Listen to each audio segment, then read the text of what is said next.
Ayu. Oke, jadi gimana kabarnya hari ini? Alhamdulillah cukup baik.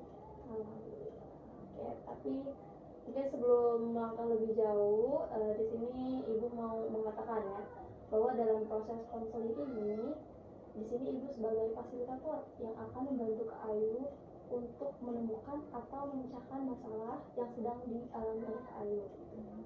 Tapi dalam proses konseling ini tentunya kita harus bekerja sama ya. Kak Ayu juga harus berperan aktif ya dalam proses konseling ini sampai akhir. Gimana? Bisa.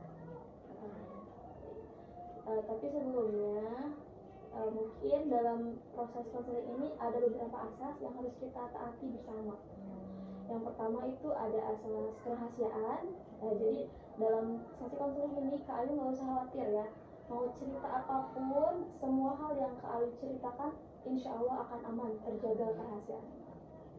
Terus yang kedua ada asas kesukarelaan. Nah, kalau Kak Ayu sendiri nih datang ke sini atas dasar kesukarelaan sendiri atau bagaimana? Kesukarelaan sih, sukarela pada diri sendiri, sukarela aja gitu ya, nggak ada paksaan dari siapapun. Emang aku lagi ada problem gitu ya, lagi nyari tempat teman buat cerita juga. Baik, oke. Dan yang ketiga itu ada asas keterbukaan. Nah, supaya sesi konseling kita itu bisa berjalan dengan lancar, otomatis Kak Ayu harus terbuka untuk bercerita gitu ya. Jangan sampai ada yang disembunyikan atau kalau dirahasiakan gitu ya. Jadi jangan sungkan-sungkan untuk bercerita ya.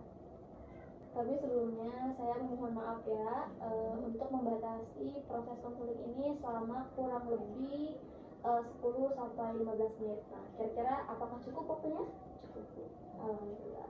Nah, adapun nanti jika dirasa masih kurang, mungkin bisa kita atur untuk dijadwalkan sesi berikutnya. Oke, kalau begitu langsung saja ya. Mangga dipersilakan Kak Ayu untuk menceritakan apa aja keluhan yang sedang dirasakan hari ini. Di sini aku lagi sedikit cemas ya Bu. Kadang cemas banget, kadang nggak terlalu juga. Tapi ini kayak menghantui banget gitu. Bikin aku keganggu gitu ya dari pekerjaan dan keganggu karena kecemasan ini yang berlebih. Cemasnya itu mungkin bentar lagi aku tuh mau ujian akhir semester ya. Sementara itu untuk ujiannya itu ternyata pas aku lihat kisi-kisinya itu rumit banget karena banyak banget soalnya. Terus aku juga kan selain kuliah aku juga sambil kerja gitu ya. Kerjanya itu lumayan lah full time gitu, jadi untuk waktu belajar tuh gak ada selain di hari kuliah itu. Sedangkan ujiannya itu cuma 2 hari aja. Oke, sebelumnya terima kasih ya udah mau berbagi cerita. Nah, di sini saya juga bisa lihat bahwa kamu tuh pasti merasa sangat tertekan ya. Tapi coba deh bisa kamu cerita lebih lanjut apa yang membuat kamu merasa seperti itu. Sebenarnya saya sih lebih ke takut gagal gitu ya, dengan keadaan saya seperti ini gitu ya, lagi pikiran kemana-mana, nggak fokus gitu. Saya takut gagal, terus nilai saya jelek gitu ya. Terus kalau nilai saya jelek nanti orang tua saya bakal kecewa juga. Terus saya juga mikir kalau saya gagal gimana nantinya prospek depan kerja saya gitu. Soalnya sekarang juga akhir semester gitu ya. Oke, bisa saya bayangkan ya. Jadi di sini tuh kamu berpikir bahwa kalau kamu gagal, gimana masa depan kamu ke depan gitu. Ya, seperti semuanya itu akan hancur gitu. Oke. Coba deh sekarang kita lihat pola pikir kamu dengan model REBT kali ya. Ya, jadi dalam model REBT itu ada yang dinamakan dengan ABC. A-nya itu activating event. Ya, jadi analoginya itu ujian yang akan datang. Sedangkan B-nya itu belief. Nah, di sini kamu mulai memiliki keyakinan atau berprasangka bahwa kalau kamu gagal ujian, maka masa depan kamu akan gagal, akan hancur. Nah, C-nya itu konsekuensinya di situ pasti kamu akan merasa cemas dan overthinking. Nah, gimana? Apakah kamu setuju dengan gambaran saya?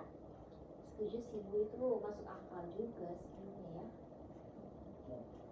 Oke, sekarang kita akan menentang pikiran irasional itu ya. Coba deh kamu pikirin apakah benar jika kamu gagal sekali aja, hidup kamu itu akan hancur, masa depan kamu itu akan hancur. Mungkin enggak juga sih Bu, tapi rasa ketakutan itu tuh tetap ada gitu. Kayak saya tuh kayak takut gitu, nggak tahu kenapa ya. Oke, tapi takut itu wajar sih ya. Tapi coba deh kita di sini lebih realistis. Banyak kok orang yang pernah gagal ujian tapi tetap sukses. Karena gagal itu wajar. Yang terpenting adalah kamu mau belajar dari situ dan terus mau mencoba untuk memperbaiki. Iya sih Bu, saya jadi mikir mungkin sayanya ya yang terlalu berlebihan dalam berpikiran negatif. Bener banget.